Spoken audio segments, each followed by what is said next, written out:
పిల్లల పల్లకి తెలుగు నీతి కథలు. రాముకు బద్ధకం ఎక్కువ, చదువంటే శ్రద్ధ తక్కువ. ఒకరోజు ఆలస్యంగా నిద్రలేచాడు. ఇంతలో వంటగదిలో నుంచి వాళ్ళ అమ్మ గొంతు వినిపించింది. బాబూ రాము, చుట్టుపక్కల పిల్లలందరూ బడికి వెళ్తున్నారా? నువ్వు కూడా త్వరగా తయారయ్యి బడికి వెళ్ళు. లేస్తున్నాలే మమ్మీ. ఈ స్కూల్ ఎవరు కనిపెట్టారో ఏంటో అని అనుకుంటూ లేచి కాసేపటికి బ్యాగ్ భుజాన తగిలించుకుని బయలుదేరాడు.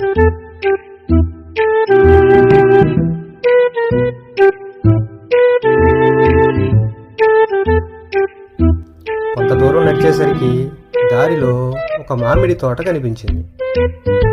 మామిడి తోటలోకి వెళ్ళి చెట్టు కింద కూర్చున్నాడు. అప్పుడే అక్కడకు ఒక కాకి వచ్చింది. ఈ కాకి మనం ఆడుకుందామా అని అడిగాడు. రానున్నది వానాకాలం, అసలే నాకు గూడు లేదు. ఒక్కొక్క పుల్లను తెచ్చుకొని శ్రమించి గూడు కట్టుకుంటున్నాను. నీతో ఆడుకోవడం కుదరదు అని చెప్పింది కాకి.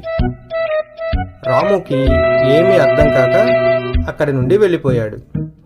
దారిలో పువ్వులపై వాలుతున్న తేనెటీగ కనిపించింది. రాము ఆనందంగా తేనెటీగను పలకరించాడు. తేనెటీగ మనం ఆడుకుందామా అని అడిగాడు. నాకు అంత తీరిక లేదు బాబు. పూల నుంచి తేనెను సేకరిస్తున్నాను. పూలు తొందరగా వాడిపోతాయి, నాకు చాలా పని ఉంది అని అంది తేనెటీగ. రాము అసహనంగా అక్కడి నుండి వెళుతుండగా ఒక చీమ కనిపించింది. ఆడుతూ పాడుతూ పని చేస్తుంటే అలుపు సొలుపేమున్నది. చీమ మనం ఆడుకుందామా బాబు, ఇది నేను గింజలు సేకరించుకునే కాలం. ఇప్పుడు సేకరించుకోకపోతే రానున్నది వానాకాలం. అప్పుడేం తింటాం? ఇప్పుడు కష్టపడి గింజలు సేకరించి దాచుకుంటేనే అప్పుడు సుఖంగా ఉండవచ్చు అంటూ గింజను మోసుకుంటూ వెళ్ళిపోయింది. ఆడుతూ పాడుతూ పని చేస్తుంటే అలుపు సొలుపేమున్నది. అదేంటి, నాతో ఎవరు ఆడుకోవడానికి రావడం లేదు?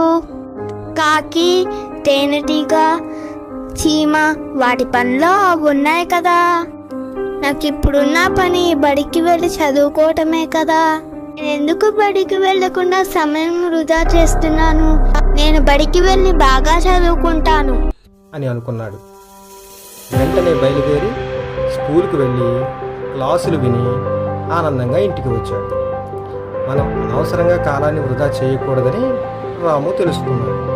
కథ నచ్చినట్లయితే లైక్ చేసి ఛానల్ని సబ్స్క్రైబ్ చేయండి.